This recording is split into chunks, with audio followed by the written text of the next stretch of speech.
A'udzu billahi minasy syaithanir rajim. Bismillahirrahmanirrahim. Siapa zat sing wajibil wujud.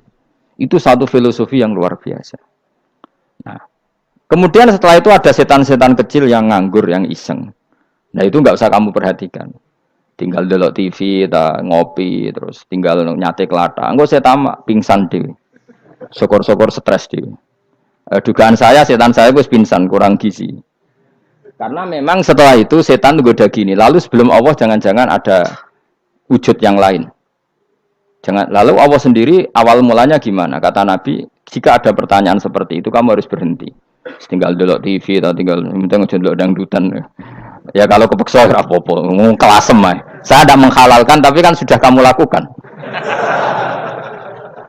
Karena itu lebih baik ketimbang pertanyaan filsafat. Banyak orang yang dulu sholat ketika sekolah filsafat tidak sholat. Alasannya sampai menemukan jati diri itu Tuhan. Dan itu bahaya sekali karena Nabi berkali-kali bilang kamu jangan mikir tentang Allah pasti rusak. Orang kok mungkin rusak dari Nabi pasti rusak. Nah cara menghentikan gimana? Karena setan ini makhluk. Akal-akalannya gampang. Tadi tak warai. Saya sebagai ulama atau sebagai manusia atau sebagai orang awam atau sebagai siapa saja. Kadang ada pertanyaan seperti itu. Tak tinggal anggeling dharma, kan pusing setan. Kan ngenteni. Weh, ngenteni bar lo anggeling dharma. Bariku aku lesu mangan mie. Bar mangan mie waret turu. Kan dia ngenteni terus mau bikin was-was lagi. Ternyata saya sibuk kan enggak bisa masuk dia. Bangun tidur aku selali pertanyaan tadi. Dinteni. Nah, dia masuk lagi aku sibuk ngajak anak jalan-jalan. Jadi saya kalau jalan-jalan di pasar itu wis enteni tan santai wae. Itu memang resep dari Rasulullah. Jangan sampai orang terjebak filsafat yang sampai menanyakan eksistensi Tuhan. Dan dia tidak mau iman, tidak mau sholat, tidak mau puasa sampai menemukan Tuhan itu siapa. Itu jelas minas syaitonir rajim, itu perilaku setan. Makanya Rasulullah setiap ditanya sahabat gitu itu Nabi guyu-guyu. Dan guyunya Nabi itu kata Nabi, baguslah kalau kamu takut Tuhan kalah kata Nabi. Nabi gojok gitu. Maka ada ulama yang punya seni berargumentasi yaitu Imam Ghazali. Jika setan tanya kamu lalu sebelum Allah jangan-jangan ada wujud yang sebelum Allah. Kata Imam Ghazali, ya itu saja yang Tuhan, yang Allah ini enggak jadi Tuhan. Ya berarti wujud sebelum Allah itu yang benar-benar Allah. Kalau kamu bayangkan lagi, jangan-jangan sebelum itu ada wujud lagi. Ya itu saja yang benar-benar Allah. Sehingga tetap Allah itu menang terus. Paham ya? Yang jelas jangan sampai didahului Adam. Karena kalau didahului Adam lebih ngeri lagi. Karena sesuatu yang enggak ada menciptakan yang ada itu lebih buruk lagi menurut akal. Menurut apa akal? Nah, daripada kamu nggak salim Imam Ghazali, tinggal saja ndelok tadi ndelok sinetron. Itu yang lucu aja. Tidak sing lucu-lucu. Ndelok apa mencari Tuhan. Pokoknya saya aneh-aneh, saya goblok-goblok, sing lucu-lucu. Sing perane wong apa? Lha saya sering diprosesi saya. Gus Salim jenengan kok sering ndelok sinetron sing ana dialog wong goblok-goblok. Wong goblok ku menarik cara kula. Apa ya? Cara pandangnya di luar dugaan saya karena kula berkali-kali lho kalah wong goblok. Jadi makanya ini tak cerita nih beberapa kali yang jari Gus Wak cerdas berkali-kali kalah sampai goblok. Ada seorang santri itu ingin dibelikan bapaknya itu sepeda motor. Bapaknya wong desa, senengane ngrumat sapi wedhus. Lah menurut saya ya orang tuanya itu mampu lah, sangat mampu untuk beli itu. Pak mbok ditukokno mawon wong sepeda motor. Kata bapaknya, "Anakku nu jog mondok tak goblok, Gus." Wong njaluk kok sepeda motor, njaluk mobil ora ya goblok. Lah kok goblok, Pak? Jenenge donya iku Gus, sing lahirno donya kok sapi iku ndek anak, wedhus ndek anak jenenge donya. Di mana-mana jenenge donya sing lahirno donya. Iki donya kok mangan donya. Mergo motor iku kan tuku bensin, mobil. Iku cara dekne iku goblok Gus. Batin berarti ya kabeh kiai goblok perkarane tuku donya sing ngentekno donya. Cara dekne donya iku sing lahirno donya. Batin kok pinter iki batin. Untungnya saya ini ulama ya, ahli tafsir ya malu. Sebenarnya kalah itu ya malu. Tapi saya sebagai orang objektif fair, itu teori benar apa? Jadi dunia itu ya sing lahirno dunia. Dunia kok mangan dunia ku goblok. Untungnya dia dengan saya itu jaraknya 5 kilo 7 kilo karena 7 kilo. Dahlah dia diterkon sepeda motor, aku tetap mau kalah. Pak, nanti jalan kaki saja. Karena kalau pakai motor ini kegoblokan kata saya. Terus mendingan nih. Loh, Gus mau kalah tadi.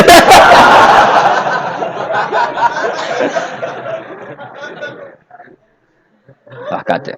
Singkat cerita dia bersikeras, nggak mau beliin sepeda motor anaknya karena di mana-mana dunia gue sing lahir no dunia, nggak boleh dunia kok mangan. Ini satu kegoblokan yang agak ilmiah tadi. Nah, Imam Asy'ari juga ngalami hal yang sama. Imam Asy'ari itu punya, kita kalau ahli sunnah kan dua partai ya. Ya, dalam ahli sunnah itu hanya ada dua partai juga. Kalau nggak Asy'ari ya Maturidi. Ya, dan sama-sama alim. Ya kalau terpaut ya paling 5%, 7% ya. Kealimannya Asy'ari dan Maturidi. Imam Asy'ari itu bikin logika yang jelimet seperti saya sekarang ini. Logikanya jelimet, tapi permanen.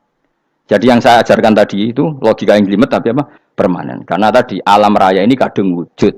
Kalau kadung wujud pasti pewujudnya yang menciptakan wujud pasti adalah kewujudan. Karena al-adam la yu'athiru syai'an. Di mana-mana kenihilan tidak yu'athiru syai'an. Ya sepakat ya, gampang kan? Tentu wujud ini prima disebut wajibil wujud.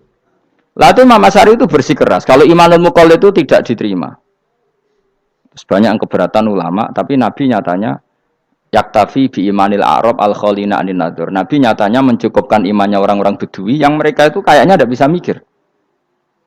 Ya, Nabi yaktafi bi imanil a'rab itu wong desa al khalina anin nadur yang mereka itu tidak bisa apa? Berpikir. Singkat cerita Imam Asy'ari survei. Coba ayo kita tanya orang-orang kampung. Ternyata kegoblokan orang kampung itu ya ilmiah, masyhur itu. Imam Asy'ari saja harus belajar dari wong awam, wong goblok-goblok. Kita kok ingin ya Badawi bima arafta rabbak. Kowe kok iman be Allah iku bima arafta rabbak. Lalu kamu tahu Tuhan kamu atas nama apa? Dengan logika apa? Jawabnya enak ya. Al-ba'ratu tadullu 'alal ba'ir wa atharul aqdam yadullu 'alal masir. Angger ana tletong ya ana ontane. Angger ana bekas delamaane wong ya ana sing bar liwat. Jadi misalnya ada bekas teracak anjing, berarti anjing habis liwat. Ada bekas apa ular ya berarti ular harus liwat. Ada bekas teracak manusia ya berarti manusia habis liwat. La wa hadzal alam atharun min athari qudratillah. Alam iki bekas, mesti ana sing gawe. Jadi Mas Ari pinter juga, mesti logikane gak jelimet tapi agar ana tletong ana sapine. Ana teracake wong berarti ana sing bar liwat. Dia ngomong gampang wa asarul aqdam ya dulu alal masir. Terus Imam Asy'ari habis itu ngendikan, ya sudahlah dengan logika apa saja. Meskipun karena zori hadal Arabi sebagaimana cara berpikir Bedui ini, sementing ada nazar. Apa ada? Ya nazar apa saja. Misalnya orang ahli matematika mungkin bilang angka dimulai dari 1. 0 itu akal-akalane Khawarizm. Mergo ini kebingungan nulis 10. Tapi tetap angka itu dimulai dari 1. Kalau misalnya 1 untuk mecah kesulitan ya harus dimulai 0,1. Tidak bisa 0 tok. Jadi 0 dulu itu untuk mematahkan kalau jumlah itu tidak sampai 1. Tapi faktanya jumlah itu kan pasti 1 karena dimulai dari wajibil wujud. Khawarizm itu ya pintar matematika. Saya juga punya ilmu hisamnya Khawarizm. Itu kan dia karena kebingungan angka pecah. Misalnya 1 tidak sampai 2. Mau tidak mau harus ditulis 1,5 misalnya. Paham ya? Lalu kalau sebelum 1 tetap dia harus 0,5. Lalu hakikat 0,5 itu kan bagian dari wujud apa bagian dari Adam? Tetap bagian dari wujud. Jadi 0,5 itu kan khayal kuliah. Tak warai ya. Mungkin saya ada ahli matematika ala wong kampus, tapi saya tahu Kang, ala Islam itu lebih gampang. Misalnya gini. Sesuatu itu kadang kamu putuskan itu satuannya 1. Tentu ketika separuh kamu katakan baru separuh. Tapi sebetulnya ketika satuan itu kamu katakan 10, yang separuh itu sudah 5. Itu kan terserah sing bagi, napa? Terserah sing bagi. Ya iya dong, misalnya 1 juta, 5-nya artinya apa coba? 500.000 kan. Sekarang kalau 100.000, 5-nya jadi berapa? 50. Kalau 1,5 jadi. Nah, itu kan terserah satuannya apa? Tapi tetap dari 0,5 itu tetap menunjuk sesuatu yang wujud, yaitu 5-nya sebetulnya apa? 5 yang separuh tadi. Paham sih kalau maksud? Tetap nggak bisa sesuatu dimulai dari apa? 0. Nah, makanya kata Abdul Hamid Khan kalau dalam mendidik tauhid, itu gampang saja tadi. Alam raya ini kadung maujud, kalau kadung maujud pasti disebabkan oleh sesuatu yang wujud. Karena wujud pencipta harus berstatus prima. Lah prima ini atau premium ini kita sifati wajibil wujud. Atau kamu katakan apalah kausa prima atau musabbibul asbab.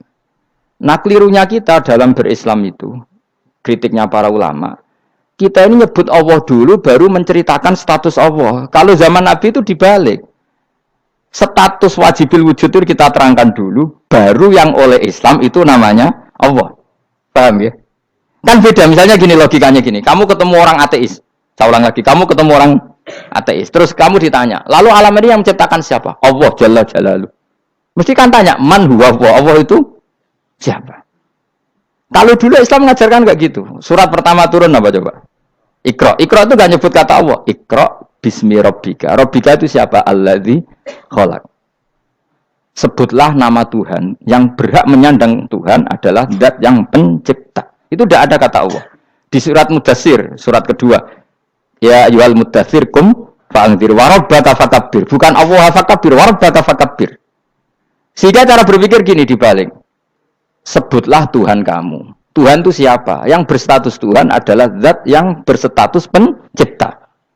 Nah, lalu pencipta ini oleh Islam dinamai Allah. Kalau orang ateis kamu langsung bilang Allah, man huwa Allah. Berarti pertanyaannya Allah itu siapa? Lalu kamu jelaskan Allah adalah pencipta. Allah adalah wajibil wujud. Tentu lebih gampang kamu terangkan. Makanya Al-Qur'an menerangkan amkhuliqu min ghairi syai'in. Maknanya saya di sini maknanya ya Allah. Apa? Allah. Apakah mereka diciptakan tanpa pencipta? Tentu setelah Islam tahu itu namanya siapa? Allah. Paham ya? Kalau balik malih. Jadi sebetulnya Quran itu ngajari kita itu ilmu mantek yang luar biasa. Misalnya ya Yuhanna su'budu siapa? Rabbakumul ladzi khalaqakum walladzina min qablikum. Sembahlah Tuhan. Tuhan itu siapa? Pencipta kamu dan pencipta orang-orang sebelum kamu. Lalu Tuhan ini oleh Islam dinamai Allah. Tapi kalau langsung kamu bilang ke orang ateis atau orang Uni Soviet, Allah itu Tuhan. Allah itu siapa? Sebab itu di beberapa ayat dijelaskan dulu status Allah. Sifatnya Allah, keekhasan Tuhan. Yang dikatakan Tuhan adalah zat pencipta. Kalau tidak pencipta berarti tidak Tuhan. Sekarang Yesus pencipta bumi apa enggak? Enggak, karena dia lahir sudah di bumi. Begitu juga Fir'aun. Fir'aun itu kalah telak sama Nabi Musa ya gara-gara logika ini. Ketika Nabi Musa ditanya Fir'aun, "Wa ma rabbul alamin?" Lalu Tuhan itu siapa? Kata Musa, "Rabbus samawati wal ardi." Yang menuhani langit dan bumi. Jadi Fir'aun, "Ndak, ma'alim tulakum min ilahin ghairi." Saya jalan-jalan kemana-mana yang dikatakan Tuhan oleh masyarakat saya kok. Nah, kurang ajar Fir'aun. Terus kata Musa, "Ya Tuhanku yang di langit." Terus manggil Haman Mesir, "Ya Haman ibn li sarhal ali abluhul asbab samawati fa'atoli ila ilahi Musa." Haman, bikinan saya piramida yang tinggi. Aku akan lihat Tuhannya Musa. Ada enggak di sana? Padahal misalnya munggah tenan di pangeran ra iso didelok kan repot Nabi Musa. Wah, parah ya, nggak piramida nginceng pangeran teprak itu kan. Akhirnya Musa pakai logika. Ya sudah gini saja, Rabbukum wa rabbu abaikumul awwalin, yang menuhani nenek moyang kamu yang dulu-dulu. Itu langsung fabuhita Fir'aun. Fir'aun tuh kaget sekaget-kagetnya. Dan para penggawa Fir'aun sadar. Wah, kalau Fir'aun yang Tuhan, babanya tanpa Tuhan. Kan Tuhannya balita kan gitu kira-kira. Tuhannya balita. Tuhannya barulah. Itu kan jadi logika yang mematikan. Kalau Fir'aun Tuhan berarti babanya dulu yang wujud itu tanpa Tuhan. Karena Tuhannya barulah. Ini ada Tuhan kok datang terlambat ini kan. Akhirnya para penggawanya Fir'aun iman. Macam gendeng ya, Fir'aun itu gendeng.